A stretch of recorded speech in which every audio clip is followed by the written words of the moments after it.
नमस्कार दोस्तों, मैं प्रदीप एक बार फिर आप सबको एसके टेक्निकल चैनल में स्वागत करते हैं। तो चलिए दोस्तों, एक बार फिर आप लोगों के लिए आईटीआई फिटर ट्रेड थ्योरी से रिलेटेड जानकारी लेकर आया हूं। जैसा कि फ्रेंड्स, हम लोगों का सीरीज चल रहा है अखिल भारतीय व्यावसायिक परीक्षा से संबंधित महत्वपूर्ण वस्तुनिष्ठ प्रश्न का। तो फ्रेंड्स, उस सीरीज का सेकेंड यूनिट का 4th क्लास है। अगर फ्रेंड्स अभी तक आप लोगों ने फर्स्ट यूनिट के सारे वीडियो और सेकेंड यूनिट के 3 वीडियो नहीं देखे हैं तो इस वीडियो के डिस्क्रिप्शन में उनका लिंक दिया हुआ है, आप वहां से जाकर उस वीडियो को भी देख सकते हैं। और फ्रेंड्स, हम आप लोगों से यही रिक्वेस्ट करते हैं कि आप लोग इस वीडियो के अंत तक जरूर बने रहें ताकि आपका सारा डाउट क्लियर हो जाए। और फ्रेंड्स, अगर आप लोगों को यह वीडियो पसंद आए तो please like share and subscribe जरूर करें और बेल नोटिफिकेशन को भी ऑन कर लें ताकि पल पल की अपडेट आप तक पहुंच सके। तो चलिए फ्रेंड्स, समय को बिना गवाए हुए इस वीडियो को स्टार्ट करते हैं।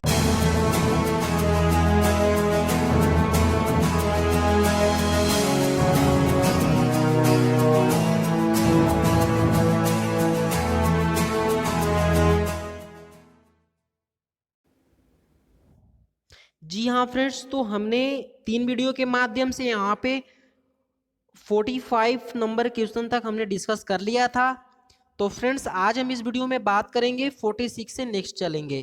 क्लियर? तो फ्रेंड्स, यहाँ पे देखिए आपसे 46 नंबर क्वेश्चन यहाँ पे बोला गया है। बोल रहा है फ्रेंड्स कि which furnace is use to produce wrought iron, है ना। बोल रहा है कि रॉट लोहे का उत्पादन करने के लिए किस भट्टी का उपयोग किया जाता है, यानी पिटवा लोहा का उत्पादन करने के लिए किस भट्टी का उपयोग किया जाता है ना। तो फ्रेंड्स, ऑप्शन देख लेते हैं। ऑप्शन बोल रहा है blast furnace, option number B बोल रहा है cupola furnace, option C puddling furnace, option number D electric arc furnace. तो फ्रेंड्स, यहां से जो आपका करेक्ट आंसर निकल के आएगा फ्रेंड्स, वो आपका पुडलिंग फर्नेस हो जाएगा। क्लियर? यानी ऑप्शन नंबर सी आपका इस क्वेश्चन का करेक्ट आंसर हो जाएगा, क्योंकि फ्रेंड्स जो हमारा पिटवा लोहा है वो आपका पुडलिंग फर्नेस से ही प्राप्त किया जाता है। अब बात कर लेते हैं फ्रेंड्स ब्लास्ट फर्नेस से। तो यहाँ से ब्लास्ट फर्नेस से जो हमारा आयरन प्राप्त किया जाता है वो फ्रेंड्स हमारा होता है pig iron. Clear? Pig iron हम ब्लास्ट फर्नेस से प्रोड्यूस करते हैं।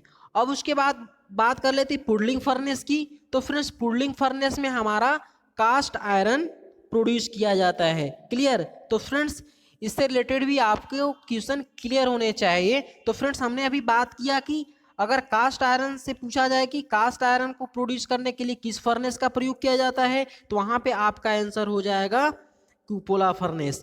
क्लियर? और अगर आपसे फ्रेंड्स पूछ दिया जाए कि पिग आयरन को प्रोड्यूस करने के लिए किस फर्नेस का प्रयोग किया जाता है, तो वहां पे आपका ब्लास्ट फर्नेस हो जाएगा। क्लियर? और यहाँ पे आपसे पूछा गया है कि रॉट आयरन को प्रोड्यूस करने के लिए किस फर्नेस का प्रयोग किया जाता है, तो यहाँ पे फ्रेंड्स करेक्ट आंसर आपका पुडलिंग फर्नेस हो जाएगा। इसलिए आपका 46 का correct answer option number C के साथ चला जाएगा। क्लियर? तो फ्रेंड्स, चलिए बात कर लेते हैं इसी के साथ अगले क्वेश्चन की। जी हाँ फ्रेंड्स, 47 नंबर क्वेश्चन यहाँ पे पूछा गया है। फ्रेंड देखिए, बहुत ही अच्छा क्वेश्चन पूछा गया है। बोल रहा है कि which ore is use to extract zinc, है ना। बोल रहा है कि जस्ता निकालने के लिए किस अयस्क का उपयोग किया जाता है। क्लियर? यानी कि निम्नलिखित में से वैसा कौन सा जस्ता का अयस्क है जिससे हमें जस्ता प्राप्त होता है। तो चलिए फ्रेंड्स, इसको ऑप्शन के साथ क्लियर करते हैं। ऑप्शन नंबर ए बोल रहा है बॉक्साइड, क्या बॉक्साइड का प्रयोग करके हम जस्ता को निकालते हैं। ऑप्शन नंबर बी बोल रहा है गैलेना, ऑप्शन सी की बात कर लेते हैं तो कैलेमाइन, ऑप्शन डी की बात करें तो कास्टेराइट। क्लियर? तो फ्रेंड्स, यहां से जो आपका करेक्ट आंसर निकल के आएगा फ्रेंड्स, वो आपका ऑप्शन नंबर सी के साथ चला जाएगा। यानी जिस अयस्क के द्वारा हम जस्ता प्राप्त करते हैं उसे हम कैलेमाइन बोलते हैं। यानी जस्ता का जो अयस्क होता है फ्रेंड्स, वो आपका कैलेमाइन होता है। क्लियर? अब फ्रेंड्स बात कर लेते हैं यहाँ पे बॉक्साइड की। क्लियर? तो बॉक्साइड से आपका क्या प्राप्त किया जाता है? बॉक्साइड से आपका एल्युमिनियम प्राप्त किया जाता है। क्लियर? गैलेना से क्या प्राप्त किया जाता है? गैलेना से आपका लेड। ठीक है? उसके बाद बात कर लेते हैं यहाँ पे कैलेमाइन से क्या आपका प्राप्त होता है, तो कैलेमाइन से जस्ता प्राप्त होता है। तो फ्रेंड्स, ये आपका इसके साथ ऑप्शन भी क्लियर होने चाहिए। यानी अगर आपको एल्युमिनियम का एस्क पूछे तो एल्युमिनियम का एस्क आपका बैक साइड हो जाएगा, लेड का पूछे तो गैलेना हो जाएगा, और उसके बाद जिंक का पूछे तो वहाँ पे आपका कैलेमाइन हो जाएगा। तो फ्रेंड्स यहाँ से आपका ऑप्शन क्लियर हो गए हैं। फ्रेंड्स आशा करते हैं आप लोगों का ये डाउट क्लियर हो गया होगा। तो फ्रेंड्स चलिए अब हम इसी के साथ अगले क्वेश्चन की बात कर लेते हैं। इस आंसर का जो आपका करेक्ट आंसर होगा फ्रेंड्स वो आपका ऑप्शन नंबर सी के साथ चला जाएगा। जी हाँ फ्रेंड्स, यहाँ पे 48 नंबर क्वेश्चन पूछा गया है। फ्रेंड्स बोल रहा है कि which tool is use to check the internal clearance of the bearing, है ना। बोल रहा है कि किस उपकरण का उपयोग बीयरिंग की आंतरिक क्लियरेंस की जांच करने के लिए किया जाता है। क्लियर। बोल रहा है फ्रेंड्स कि किस उपकरण का उपयोग बीयरिंग के आंतरिक क्लियरेंस यानी इंटरनल क्लियरेंस को जांचने के लिए किया जाता है। तो फ्रेंड्स ऑप्शन नंबर ए बोल रहा है स्टील रूल। क्या स्टील रूल का प्रयोग करते हैं? या option number B feeler gauge. Option C की बात कर लेते हैं तो बोल रहा है डेप्थ गेज। उसके बाद ऑप्शन नंबर डी बोल रहा है बर्नियर कैलिपर। तो फ्रेंड्स यहाँ पे जो आपका इस क्वेश्चन का जो करेक्ट आंसर हो जाएगा फ्रेंड्स वो आपका ऑप्शन नंबर बी के साथ चला जाएगा। यानी आपका फिलर गेज की सहायता से हम किसी भी बीयरिंग के इंटरनल क्लियरेंस को क्या करते हैं, हम चेक करते हैं। क्लियर। अब बात कर लेते हैं फ्रेंड्स यहाँ पे स्टील रूल की। तो स्टील रूल का प्रयोग हम कहाँ पे करते हैं? किसी भी जॉब की लंबाई चौड़ाई या गहराई मापने के लिए। क्लियर। अब फ्रेंड्स हम बात कर लेते हैं यहाँ पे डेप्थ गेज की। क्लियर। तो डेप्थ गेज का प्रयोग हम क्या करते हैं? किसी भी होल को गहराई को मापने के लिए, है ना, वहाँ पे हम डेप्थ गेज का प्रयोग करते हैं। उसके बाद बात कर लेते हैं यहाँ पे बर्नियर कैलिपर की। तो फ्रेंड्स बर्नियर कैलिपर की सहायता से हम क्या करते हैं? किसी भी जॉब का एक्सटर्नल डायमीटर, इंटरनल डायमीटर और किसी भी स्लॉट की चौड़ाई भी हम माप सकते हैं और किसी भी होल की गहराई भी माप सकते हैं। क्लियर। तो फ्रेंड्स यहाँ से आपका इस तरह से सारे ऑप्शन को यहाँ पे हमने क्लियर करने का प्रयास किया। तो फ्रेंड्स आशा करते हैं आप लोगों का यह डाउट क्लियर हो गया होगा। तो अब चलिए फ्रेंड्स अगले क्वेश्चन की बात कर लेते हैं। जी हाँ फ्रेंड्स, 49 नंबर क्वेश्चन यहाँ पे बोला गया है। फ्रेंड्स बोल रहा है कि what is the name of part mark as X, यानी यहाँ पे एक्स के द्वारा चिन्हित भाग का नाम क्या है। तो फ्रेंड्स सबसे पहले आपको ये क्लियर होना चाहिए कि ये जो आपका जो फिगर है वो कौन सा टूल है, यानी किस टूल का फिगर है। उसके बाद ही तो आप यहाँ पे डिसाइड कर पाएंगे कि उस टूल का भाग क्या है, यानी एक्स जो इंडिकेट किया है उसका हम यहाँ पे क्लियर कर पाएंगे। तो फ्रेंड्स सबसे पहले आपको ये यहाँ पे ये जानकारी होनी चाहिए कि ये जो फिगर दिया हुआ है ये किस टूल का फिगर है। क्लियर। तो फ्रेंड्स यहाँ पे हम यहाँ पे क्लियर करने वाले हैं कि फ्रेंड्स यहाँ देखिए ये जो आपका फिगर दिया हुआ है इसे हम बोलते हैं, यहाँ पे बोलते हैं इसको हम tap extractor. Clear. Friends tap extractor का प्रयोग हम लोग टूटे हुए टैप को निकालने के लिए करते हैं। जैसे मान लीजिए ब्लाइंड होल में हमारा टैप टूट गया है और अगर हम उस टैप को निकालना चाहते हैं तो हम टैप एक्सट्रैक्टर का प्रयोग करके हम वहाँ से उस टूटे हुए टैप को उस होल से हम निकाल सकते हैं। क्लियर। तो चलिए फ्रेंड्स देख लेते हैं, एक पीडीएफ की ओर चलते हैं और देखते हैं हमारा टैप एक्सट्रैक्टर किस प्रकार का होता है। जी हाँ फ्रेंड्स, तो यहाँ पे आप देख पा रहे हैं ये आपका टैप एक्सट्रैक्टर है। क्लियर। इसको हम बोलते हैं क्या? Tap extractor. Clear. Tap extractor. Clear. अब फ्रेंड्स बात कर लेते हैं इसके पार्ट्स के बारे में। तो फ्रेंड्स देखिए ये आपका क्या होता है, ये आपका स्क्वायर सैंक होता है, स्क्वायर टैंक होता है। इसकी सहायता से हम यहाँ पे क्या करते हैं, जो हमारा टैप रिंच होता है, टैप रिंच को हम इसी स्क्वायर टैंक में क्या करते हैं, होल्ड करते हैं। क्लियर। और टैप रिंच की सहायता से ही हम इसका यूज मैनुअली कर सकते हैं। क्लियर। तो ये रहा फ्रेंड्स आपका स्क्वायर टैंक, इसको हम स्क्वायर टैंक बोलेंगे। और ये आपका कॉलर हो गया। क्लियर। यहाँ पे दो कॉलर यहाँ पे दिया हुआ है। और इसको हम बोलते हैं फ्रेंड्स, इसको हम बोलते हैं फिंगर्स या लेग भी बोल सकते हैं। क्लियर। क्योंकि फिंगर्स या लेग ही हमारा क्या करता है, जो हमारी टैप के फ्लूइड्स होते हैं उस फ्लूइड्स में जाकर वो फंस जाता है। और उसके बाद हम कॉलर को घुमाते हुए उसको हम टाइट कर लेंगे। और फिर हम टैप रिंच की सहायता से यहाँ पे टैप एक्सट्रैक्टर के जो स्क्वायर टैंक है ना, वहाँ पे हम टैप रिंच को होल्ड करके हम टैप के विपरीत दिशा में हम क्या करेंगे, उसको विपरीत दिशा में रोटेट करते हुए हम उस टैप को ब्लाइंड होल से हम निकाल लेंगे। क्लियर। तो फ्रेंड्स चलिए देख लेते हैं वो आपका यहाँ पे फिगर क्या है, जो हमारा यहाँ पे टैप एक्सट्रैक्टर किस तरह से काम करता है। देखिए फ्रेंड्स आप यहाँ पे देख पा रहे हैं कि ये जो आपका फिगर यहाँ पे दर्शाया गया है फ्रेंड्स, ये आपका टैप है और टैप ब्लाइंड होल में टूटा हुआ है। और इसी टैप को यहाँ पे देखिए निकाल दिया गया है। क्लियर। तो फ्रेंड्स देखिए ये किस तरह से यहाँ पे होल्ड किया है। ये आपका एक यहाँ पे जो है ये टूटी हुई टैप है। और ये जो आपका ये कॉलर है, यहाँ पे जो आपका फिंगर दिखाई दे रहा है। क्लियर। उसे हम लेग भी बोलते हैं या फिंगर्स भी बोलते हैं। क्लियर। और ये जो फिंगर्स होते हैं वो आपका 3 या 4 होते हैं, है ना। किसी किसी में 3 ही फिंगर्स होते हैं, किसी किसी में 4 होते हैं। और यही फिंगर्स क्या होते हैं, टैप के फ्लूइड्स में जाकर फंस जाते हैं। और उसके बाद हम क्या करते हैं, इस कॉलर की सहायता से उसको हम कस के और फिर टैप रिंच की सहायता से उसको हम टैप की विपरीत दिशा में रोटेट करके हम इस टूटे हुए टैप को निकाल सकते हैं। तो फ्रेंड्स आशा करते हैं आप लोगों का ये यहाँ से जानकारी कंप्लीट हो गई होगी। तो फ्रेंड्स ये रहा आपका क्लियर।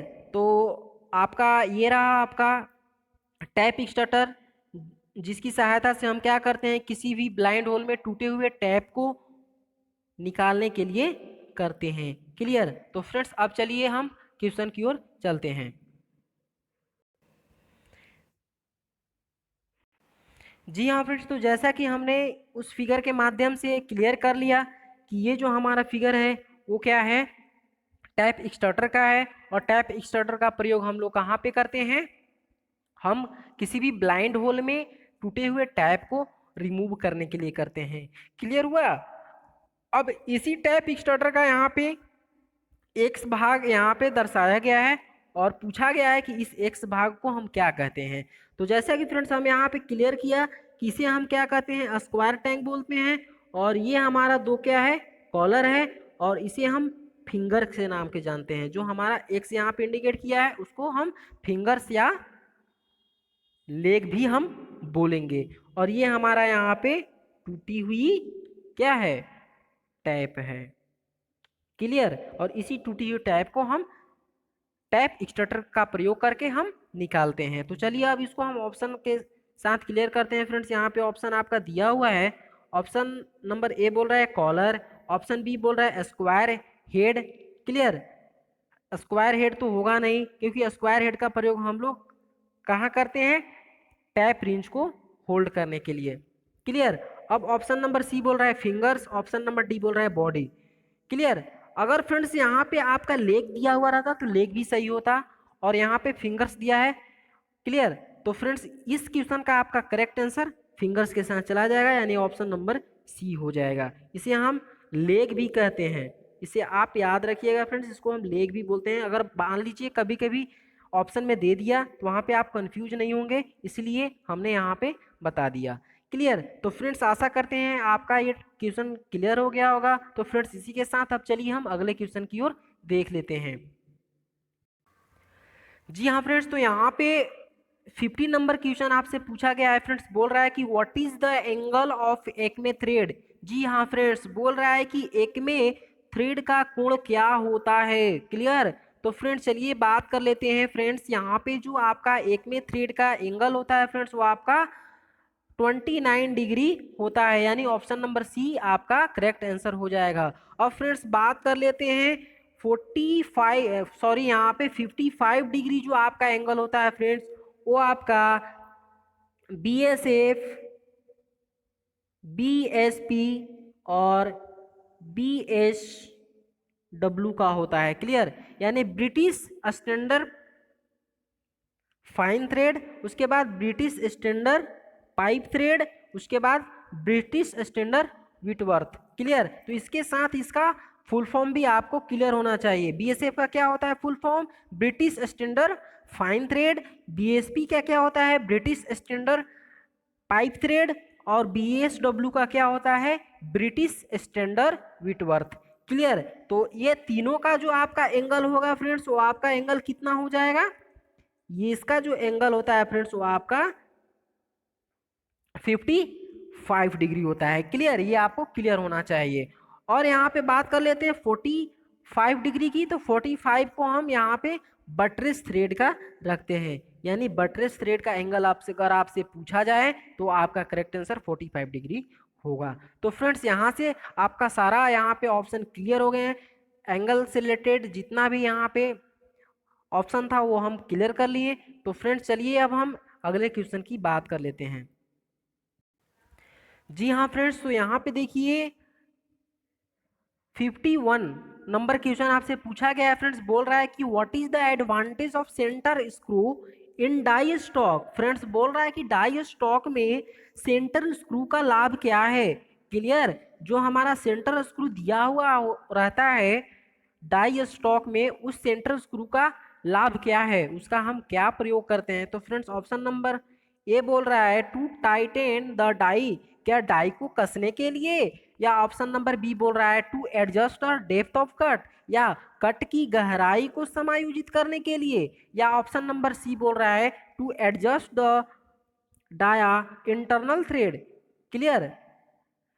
या फिर आंतरिक थ्रेड के डाया को क्या करने के लिए, एडजस्ट करने के लिए, यानी समायोजित करने के लिए। तो फ्रेंड्स यहाँ से जो आपका 51 का करेक्ट आंसर निकल के आएगा फ्रेंड्स वो आपका ऑप्शन नंबर बी के साथ चला जाएगा, यानी to adjust the depth of cut. यानी यहाँ से क्लियर हो गया फ्रेंड्स कि डाई स्टॉक के जो सेंटर स्क्रू होते हैं उसका प्रयोग हम लोग to adjust the depth of cut, यानी कट की गहराई को समायोजित करने के लिए करते हैं। तो फ्रेंड्स यहाँ से ये आपको क्लियर होना चाहिए। क्लियर। इसीलिए आपका 51 का correct answer option number B के साथ चला जाएगा। क्लियर। तो चलिए फ्रेंड्स इसी के साथ अब हम अगले क्वेश्चन की बात कर लेते हैं। जी हाँ फ्रेंड्स, तो यहाँ पे 52 नंबर क्वेश्चन आपसे पूछा गया है फ्रेंड्स। बोल रहा है what is the name of element of screw mark as X, यानी बोल रहा है कि एक्स के रूप में चिन्हित स्क्रू के तत्वों का नाम क्या है। क्लियर। तो चलिए फ्रेंड्स एक हम फिगर की ओर चलते हैं और उस फिगर के माध्यम से इस क्वेश्चन का आंसर हम जानते हैं। क्लियर। तो फ्रेंड्स ये रहा आपका ये फिगर, और इस फिगर के माध्यम से आपको बताना है कि ये जो यहाँ पे एक्स भाग इंडिकेट किया हुआ है उस एक्स भाग को हम किस नाम से जानते हैं। क्लियर। ये फ्रेंड्स ये आपका एक स्क्रू थ्रेड है, स्क्रू थ्रेड का यहाँ पे फिगर दिया हुआ है और इस स्क्रू थ्रेड का यहाँ पे आपका एक्स भाग यहाँ पे इंडिकेट करके पूछा है कि इस भाग को हम किस नाम से जानते हैं। तो फ्रेंड्स सबसे पहले हम बात कर लेते हैं, ये जो आपका यहाँ पे इंडिकेट किया है ये आपका इफेक्टिव डायमीटर होता है, यानी जिसको पिच डायमीटर भी बोला जाता है ना। किसी भी स्क्रू थ्रेड का सबसे मिनिमम डाया होता है उसको हम बोलते हैं माइनर डायमीटर, और जो मैक्सिमम होता है उसको हम बोलते हैं मेजर डायमीटर। क्लियर। तो फ्रेंड्स यहाँ से जो आपका ये क्लियर किया गया है फ्रेंड्स कि इसे हम बोलते हैं, ये जो आपका एक्स भाग है ना, कुछ एंगल बना रहा है। क्लियर। तो इसको हम बोलते हैं थ्रेड एंगल। क्लियर। इसको हम क्या बोलते हैं, थ्रेड एंगल के नाम से जानते हैं, यानी ये आपका थ्रेड का एंगल रिप्रेजेंट कर रहा है। अब चलिए फ्रेंड्स के ऑप्शन के साथ हम इस क्वेश्चन का हल करते हैं। तो क्लियर फ्रेंड्स आप यहाँ पे देख पा रहे हैं कि आपका ऑप्शन नंबर ए बोल रहा है फ्रेंड्स की रूट, क्या हम इसको रूट बोलेंगे, तो नहीं फ्रेंड्स रूट नहीं बोलेंगे। ऑप्शन नंबर बी बोल रहा है पिच, पिच इसको बोलते हैं क्या? नहीं, पिच तो आपका ये हो जाता है ना, दो थ्रेडों के बीच की दूरी हो जाता है आपका पिच। क्लियर। अब फ्रेंड्स बात कर लेते हैं यहाँ पे ऑप्शन नंबर सी क्रस्ट। तो आपका फ्रेंड्स क्रस्ट भी नहीं होगा, क्या होगा? ऑप्शन नंबर डी आपका करेक्ट आंसर होगा, यानी इसको हम बोलते हैं थ्रेड एंगल। क्लियर। यानी अब यहाँ पे आपका क्लियर हो गया होगा कि ये जो आपका यहाँ पे एंगल है वो क्या है? आपका थ्रेड एंगल है। क्लियर। तो फ्रेंड्स चलिए इसी के साथ हम अब अगले क्वेश्चन की बात कर लेते हैं फ्रेंड्स। इस क्वेश्चन का आपका जो करेक्ट आंसर फ्रेंड्स होगा हो जाएगा आपका ऑप्शन नंबर डी के साथ चला जाएगा। क्लियर। तो चलिए फ्रेंड्स अब हम अगले क्वेश्चन की बात कर लेते हैं। जी हाँ फ्रेंड्स, यहाँ पे 53 नंबर क्वेश्चन पूछा गया है। फ्रेंड्स बोल रहा है कि which term describe the axial moment of a screw one complete rotation. बोल रहा है फ्रेंड्स कि कौन सा पद एक पूर्ण घुमाव में स्क्रू के अक्षीय गति का वर्णन करता है। यानी फ्रेंड्स ये आपको बोल रहा है कि कोई हमारा यहाँ पे बोल्ट है। क्लियर। जिस पे थ्रेड कटी हुई है। क्लियर। अब इस पे हमारा एक नट है। क्लियर। अब बोल रहा है कि इस नट को अगर हम एक रोटेशन पूरा करते हैं यानी एक चक्कर लगाते हैं तो ये नट जितनी दूरी तय करती है, यानी एक कंप्लीट रोटेशन यानी एक रोटेशन में वो जितनी दूरी तय करती है हम उस दूरी को किस नाम से जानते हैं, ये आपसे ये पूछ रहा है। क्लियर। वही बोल रहा है कि कौन सा पद एक पूर्ण घुमाव में स्क्रू के अक्षीय गति का वर्णन करता है। क्लियर। यानी जब आप किसी भी बोल्ट पे नट को एक बार रोटेट करते हैं तो वो नट कितनी दूरी तय करती है उसी को बोलते हैं अक्षीय गति। क्लियर। तो अक्षीय गति के द्वारा वो जितनी दूरी तय करती है उसे हम क्या कहते हैं, वो आपसे पूछा गया है। तो फ्रेंड्स यहाँ पे उसे हम क्या बोलते हैं? लीड कहते हैं। क्लियर। यानी किसी भी बोल्ट पे नट के द्वारा एक रोटेशन में तय की गई दूरी किसके बराबर होती है? लीड के बराबर होती है। क्लियर। अब फ्रेंड्स आपका यहाँ से 53 का जो करेक्ट आंसर हो जाएगा फ्रेंड्स वो आपका ऑप्शन नंबर ए के साथ चला जाएगा। अब फ्रेंड्स बात कर लेते हैं कि लीड जो हमारा होता है, लीड हमारा क्या होता है? Is equal to number of start into pitch, है नहीं? क्या होता है? Pitch into number of start. यानी पिच के क्या होता है? नंबर ऑफ स्टार्ट का क्या होता है? मल्टीपल होता है। क्लियर। हमारी जो लीड होती है पिच और नंबर ऑफ स्टार्ट के इक्वल होती है। क्लियर। और फ्रेंड्स एक बात और आपको हम क्लियर करने वाले हैं कि जो आपका सिंगल स्टार्ट थ्रेड होगी तो सिंगल स्टार्ट थ्रेड में अगर मान लीजिए नंबर ऑफ स्टार्ट हमारा 1 है। क्लियर। और यहाँ पे लीड है तो हमारा क्या हो जाएगा? लीड इंटू पी हो जाएगा, यानी लीड और पिच हमारा दोनों क्या हो जाएगा? बराबर हो जाएगा। क्लियर। तो सिंगल स्टार्ट थ्रेड में हमारा लीड और पिच दोनों क्या होते हैं? बराबर होते हैं। इसीलिए जितना हमारा पिच होगा अगर हम उसको एक रोटेशन पूरा करते हैं उस स्क्रू के नट पे तो वो हमारा पिच के बराबर ही हमारा दूरी तय करेगा। क्लियर। तो यही कारण से हमारा जो फ्रेंड्स वहाँ पे जो हमारा सिंगल स्टार्ट थ्रेड होती है वो हम माइक्रोमीटर में यूज करते हैं, क्योंकि हमारा माइक्रोमीटर का जो यहाँ पे लीड होता है फ्रेंड्स, सॉरी उसका जो पिच होता है वो कितना होता है? 0.5 होता है।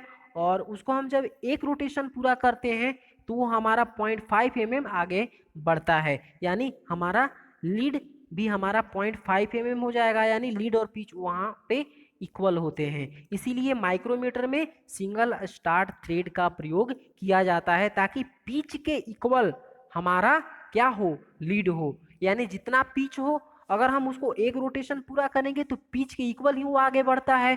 क्लियर। तो यहाँ से आपको ये क्लियर होना चाहिए कि सिंगल स्टार्ट थ्रेड में आपका लीड और पिच बराबर होता है, और लीड इज इक्वल टू आपका क्या होता है, number of start into pitch. ये फॉर्मूला याद रखिएगा, ये यहाँ से आपसे क्वेश्चन पूछा जाता है। क्लियर। और यहाँ से आपका क्लियर हो गया कि अगर किसी भी बोल्ट पे नट के द्वारा एक चक्कर में तय की गई दूरी हमारा क्या कहलाता है, लीड कहलाता है। तो फ्रेंड्स कंफ्यूज नहीं होना है, यहाँ से आपका सारा डाउट क्लियर हो गया होगा फ्रेंड्स, हम आशा करते हैं। तो फ्रेंड्स चलिए अब हम इसी के साथ अगले क्वेश्चन की बात कर लेते हैं। जी हाँ फ्रेंड्स, तो यहाँ पे 54 नंबर क्वेश्चन पूछा गया है फ्रेंड्स। बोल रहा है कि how the size of drill beat is measured, यानी ड्रिल बीट का साइज कैसे मापा जाता है। क्लियर। तो फ्रेंड्स चलिए हम इसको ऑप्शन के साथ क्लियर करते हैं। तो फ्रेंड्स देखिए यहाँ पे ऑप्शन नंबर ए बोल रहा है फ्रेंड्स बिटवीन फ्लूइड्स, क्या फ्लूइड्स के बीच की दूरी को, या ऑप्शन नंबर बी बोल रहा है फ्रेंड्स बिटवीन द लैंड्स, यानी लैंड के बीच। ऑप्शन नंबर सी बोल रहा है friends between wave. Option number D बोल रहा है फ्रेंड्स नेक डायामीटर, क्या गर्दन के व्यास से हम इसको मापते हैं। तो फ्रेंड्स देखिए यहाँ पे जो एक्चुअल में आपका जो ऑप्शन देना चाहिए था वो आपका देना चाहिए था दो मार्जिन के बीच, यानी बिटवीन ऑफ मार्जिन। क्लियर। तो फ्रेंड्स देखिए मार्जिन जो दिया जाता है फ्रेंड्स वो लैंड पे दिया जाता है। क्लियर। यानी लैंड पे ही हमारा एक पतली चमकदार, क्या पतली लाइनें यहाँ पे बनाया जाता है। जो फ्लूइड्स पे हमारा जो लैंड होता है, लैंड पे ही एक पतला इस तरह से चमकदार होती है ना, ट्विस्ट ड्रिल में देखे होंगे, उसी को हम मार्जिन बोलते हैं। क्लियर। तो मार्जिन के बीच की दूरी ही हमारा क्या होता है, ड्रिल बीट का साइज होता है।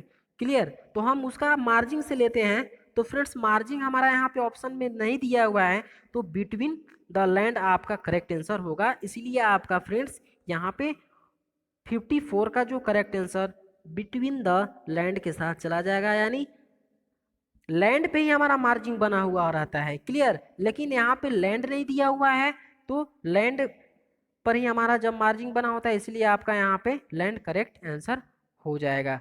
क्लियर। वैसे आपका करेक्ट आंसर होगा फ्रेंड्स, हम किसी भी ड्रिल का जो साइज लेते हैं वो आपका मार्जिन से हमारा लिया जाता है, यानी दोनों मार्जिन के बीच की दूरी जो हमारी जितनी हो जाएगी वो हमारा ड्रिल बीट का साइज हो जाता है। क्लियर। तो फ्रेंड्स चलिए अब हम अगले क्वेश्चन की बात कर लेते हैं। तो यहाँ से आपका 54 का correct answer option number B के साथ चला जाएगा। जी हाँ फ्रेंड्स, यहाँ से क्वेश्चन आपसे पूछा गया है, 55 नंबर क्वेश्चन पूछा गया है फ्रेंड्स। बोल रहा है what is the helix angle of general purpose drill. Clear. तो फ्रेंड्स यहाँ पे बोल रहा है कि सामान्य प्रयोजन ड्रिल का हेलिक्स कोण क्या है। क्लियर। यानी सामान्य प्रयोजन के लिए ड्रिल का जो हेलिक्स एंगल होता है फ्रेंड्स वो कितना होना चाहिए जनरल पर्पस के लिए।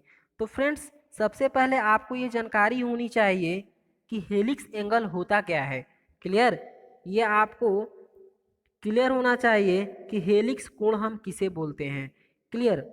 तो फ्रेंड्स देखिए ये मान लीजिए हमारे पास एक इस तरह से ट्विस्ट ड्रिल है। क्लियर। सॉरी, ट्विस्ट ड्रिल होता है इस तरह से, मान लीजिए हमारा यहाँ पे पॉइंट एंगल हो गया। क्लियर। अब इसी तरह से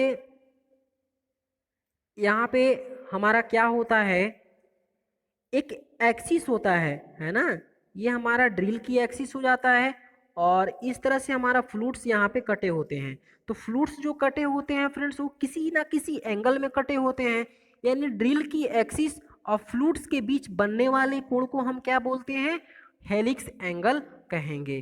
क्लियर। और फ्रेंड्स एक बात और आप लोग याद रखिएगा, ये क्वेश्चन पूछा जाता है कि जो हेलिक्स एंगल है ना, ट्विस्ट ड्रिल यानी ड्रिल के कटिंग एज पर जो रेक एंगल बनते हैं वो किस एंगल के कारण बनते हैं। तो फ्रेंड्स वो आपका हेलिक्स एंगल के कारण ही बनते हैं। फ्रेंड्स ये क्वेश्चन पूछा जाता है, आपसे क्वेश्चन पूछा जाएगा, फर्स्ट ऑफ ऑल आपसे क्वेश्चन पूछा जाएगा कि हेलिक्स एंगल किसे कहते हैं। तो हेलिक्स एंगल किसे कहते हैं, तो फ्रेंड्स यहाँ पे आप लोग एक पॉइंट नोट कर लीजिएगा कि ड्रिल के एक्सिस और ड्रिल के फ्लूट्स के द्वारा बने गए कोण को हम क्या कहते हैं, हेलिक्स कोण कहते हैं। यानी ड्रिल के एक्सिस और ड्रिल के फ्लूट्स के द्वारा बनाए गए कोण को हम हेलिक्स कोण कहते हैं। क्लियर।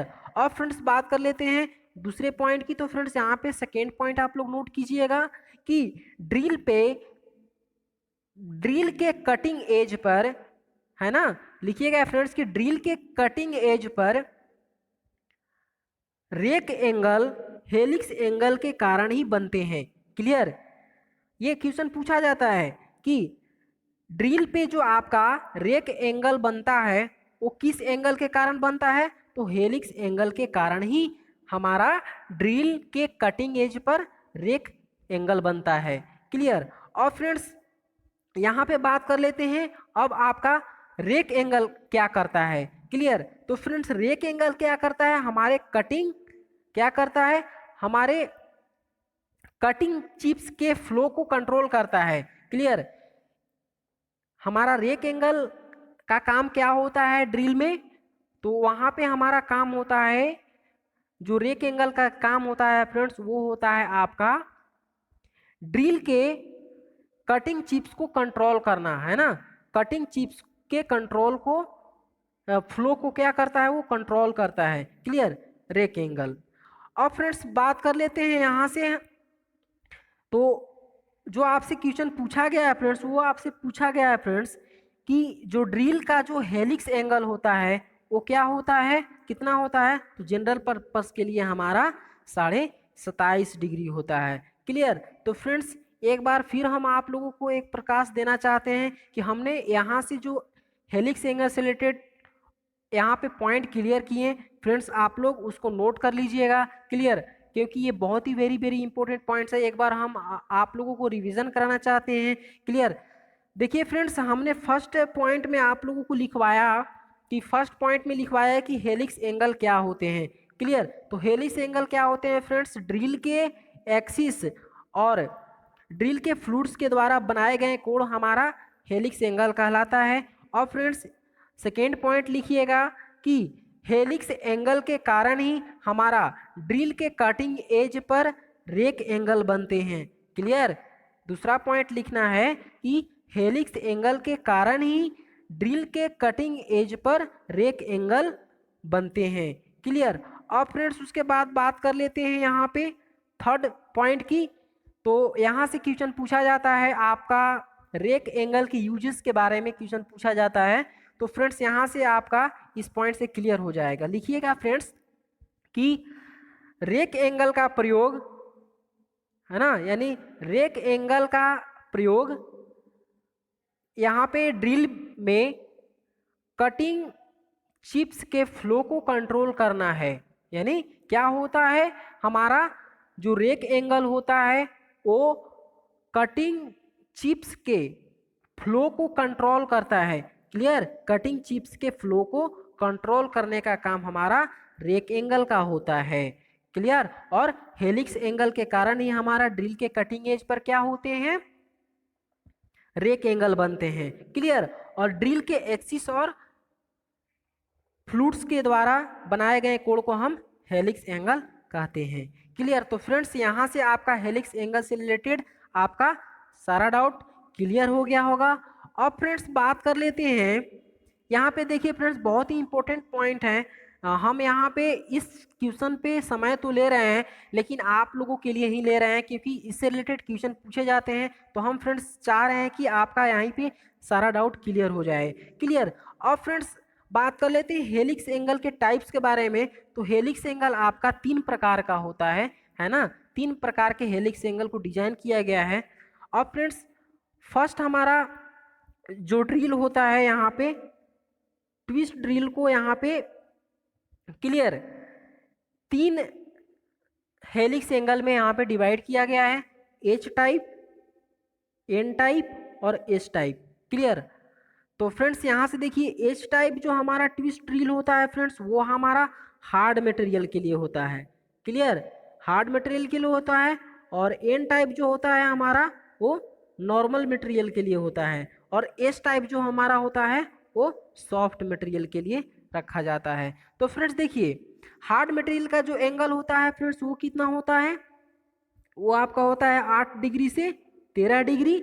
और एन टाइप में आपका जो होता है फ्रेंड्स, उसमें आपका हो जाएगा, यहाँ पे हो जाता है आपका 18 डिग्री से 30 डिग्री। क्लियर। अब फ्रेंड्स सॉफ्ट के लिए बात कर लेते हैं तो 35 से 40 डिग्री होता है। क्लियर। तो फ्रेंड्स यहाँ से आपको क्लियर होना चाहिए कि आपका जो ड्रिल का जो हेलिक्स एंगल है फ्रेंड्स, वो आपका किस पे डिपेंड है, आपका कार्यखंड के मटेरियल पे डिपेंड हो रहा है। क्लियर, यानी जॉब के मटेरियल पे ही डिपेंड हो रहा है। जैसे जैसे हमारा जॉब का हार्डनेस बढ़ते जा रहा है, वैसे वैसे हमारा हेलिक्स एंगल भी कम होते जा रहा है। क्लियर, यानी यहाँ पे हार्डनेस, जॉब के हार्डनेस पर हमारा यहाँ पे हेलिक्स एंगल कम होते जाएगा, और जॉब के सॉफ्टनेस जैसे जैसे बढ़ेगा उस प्रकार हमारा यहाँ पे क्या होगा, हेलिक्स एंगल बढ़ता चला जाएगा। क्लियर। तो फ्रेंड्स यहाँ से आपका सारा डाउट क्लियर हो गया हेलिक्स एंगल से रिलेटेड। तो फ्रेंड्स आशा करते हैं आप लोग इस पॉइंट को नोट कर लिए होंगे। क्लियर। तो चलिए फ्रेंड्स यहाँ से आपका अब हम अगले क्वेश्चन को देख लेते हैं। क्लियर। तो चलिए अब हम अगला क्वेश्चन देख लेते हैं। जी हाँ फ्रेंड्स, यहाँ पे देखिए फ्रेंड्स आपका 56 नंबर क्वेश्चन पूछा गया है फ्रेंड्स। बोल रहा है कि what is the name of the tool. Clear, यानी इस टूल का नाम क्या है। क्लियर। तो फ्रेंड्स ये जो आपका टूल है फ्रेंड्स, वो आपका countersink with pilot. Clear, यानी काउंटर सिंक टूल है जो हमारा पायलट के साथ है। क्लियर। तो इसका जो आपका करेक्ट आंसर हो जाएगा फ्रेंड्स, वो आपका डायरेक्टली आपका यहाँ पे ऑप्शन नंबर डी के साथ चला जाएगा, यानी काउंटर सिंक विथ पायलट आपका करेक्ट आंसर हो जाएगा। तो फ्रेंड्स आप इसको याद कर लीजिएगा। क्लियर। अब इसी के साथ हम अगले क्वेश्चन की बात कर लेते हैं। जी हाँ फ्रेंड्स, यहाँ पे देखिए 57 नंबर क्वेश्चन पूछा गया है फ्रेंड्स। बोल रहा है कि which part of reamer is design of the removable of chips. यानी बोल रहा है कि एक रीमर का कौन सा भाग चिप्स निकालने के लिए डिजाइन किया गया है। क्लियर। तो ऑप्शन नंबर ए बोल रहा है फेस, ऑप्शन बी बोल रहा है flute, option number C heel, option number D cutting edge. Clear. तो फ्रेंड्स आपका यहाँ पे जो करेक्ट आंसर हो जाएगा फ्रेंड्स, वो आपका ऑप्शन नंबर बी के साथ चला जाएगा, यानी फ्लूट्स आपका करेक्ट आंसर हो जाएगा। क्लियर, यानी एक रीमर का फ्लूट्स ही एक ऐसा भाग होता है जो चिप्स को निकालने के लिए डिजाइन किया जाता है। क्लियर। तो चलिए फ्रेंड्स इसी के साथ अब हम अगले देखिए 58 नंबर क्वेश्चन पूछा गया है फ्रेंड्स। बोल रहा है कि what is the purpose of type edge twist drill, है ना। यानी एज ट्विस्ट ड्रिल का उद्देश्य क्या है। अभी हमने जस्ट फ्रेंड्स यहाँ पे बात किया था कि हमारे जो ट्विस्ट ड्रिल होते हैं हेलिक्स एंगल के आधार पे, वो कितने प्रकार के होते हैं, वो 3 प्रकार के होते हैं। First H type, second N type और third S type. Clear. H type जो हमारा हार्ड मटेरियल के लिए, एन टाइप हमारा नॉर्मल मटेरियल के लिए, और एस टाइप हमारा सॉफ्ट मटेरियल के लिए। तो यहीं पे आपका यहाँ फ्रेंड्स पूछ दिया है कि एस ट्विस्ट ड्रिल का उद्देश्य क्या है। क्लियर। तो फ्रेंड चलिए इसको ऑप्शन हम देख लेते हैं। ऑप्शन नंबर यहाँ पे ए बोल रहा है यूज ऑफ हार्ड मटेरियल, या हार्ड मटेरियल के लिए यूज करते हैं, या ऑप्शन नंबर बी बोल रहा है use for high carbon steel, या हाई कार्बन स्टील के लिए यूज करते हैं, या ऑप्शन नंबर सी बोल रहा है फ्रेंड्स यहाँ पे use for soft and top material, या नरम और सख्त सामग्री के लिए यूज करते हैं। तो जी हाँ फ्रेंड्स, आपका जो करेक्ट आंसर हो जाएगा फ्रेंड्स इस क्वेश्चन का, आपका ऑप्शन नंबर सी के साथ चला जाएगा। क्लियर, यानी हम लोग सॉफ्ट और टॉप मटेरियल के लिए हम एस ट्विस्ट ड्रिल का प्रयोग करते हैं। क्लियर। तो यहाँ से आपका इस क्वेश्चन का correct answer option number C के साथ चला जाएगा। Clear friends. अब चलिए हम अगले क्वेश्चन की बात कर लेते हैं। जी हाँ फ्रेंड्स, तो यहाँ पे देखिए 59 नंबर क्वेश्चन आपसे पूछा गया है फ्रेंड्स। बोला गया है कि what is the reason for rough hole in drilling. बोल रहा है कि ड्रिलिंग में रफ छेद होने का कारण क्या है। क्लियर। ऑप्शन नंबर ए बोल रहा है अनइक्वल पॉइंट थिनिंग, है ना, यानी असमान बिंदु का पतला होना, या ऑप्शन नंबर बी बोल रहा है ड्रिल पॉइंट नोट इन सेंटर, यानी ड्रिल पॉइंट सेंटर में नहीं है। ऑप्शन नंबर सी बोल रहा है friends clearance angle is incorrect, clear यानी क्लियरेंस एंगल गलत है। अब फ्रेंड्स बात कर लेते हैं ऑप्शन नंबर डी की। जी हाँ फ्रेंड्स, तो ऑप्शन नंबर डी यहाँ पे बोल रहा है drill cutting edge are not sharp, है ना। तो फ्रेंड्स यहाँ पे बोल रहा है कि ड्रिल के कटिंग एज काटने में तेज नहीं है। तो फ्रेंड्स यही कारण है कि आपका अगर ट्विस्ट ड्रिल में यानी ड्रिल में आपका कटिंग एज शार्प नहीं रहेगा तो आपका होल क्या होगा, रफ बन जाएगा, क्लियर। इसीलिए इस क्वेश्चन का आपका correct answer friends option number D के साथ चला जाएगा, यानी आपका अगर कटिंग एज शार्प नहीं है तो आपका होल क्या हो जाएगा, रफ बनेगा, क्लियर। तो फ्रेंड्स अब चलिए इसी के साथ अगले क्वेश्चन आप यहाँ पे देख पा रहे हैं 60 नंबर क्वेश्चन। फ्रेंड्स यहाँ पे बोला गया है कि देखिए फ्रेंड्स बोला गया है कि determine the drill size, clear, for finishing diameter यहाँ पे 19 mm रिमिंग होल, क्लियर। बोल रहा है कि 19 mm रिमिंग होल के लिए हमें ड्रिल साइज ज्ञात करना है, जिसका यहाँ पे अंडर साइज 0.2 mm और ओवर साइज 0.05 mm दिया हुआ है, क्लियर। तो फ्रेंड्स यहाँ से देखिए हम एक फार्मूला आप लोगों को यहाँ पे लिखवाए थे प्रीवियस वीडियो में कि जो हमारा ड्रिल साइज होता है ना,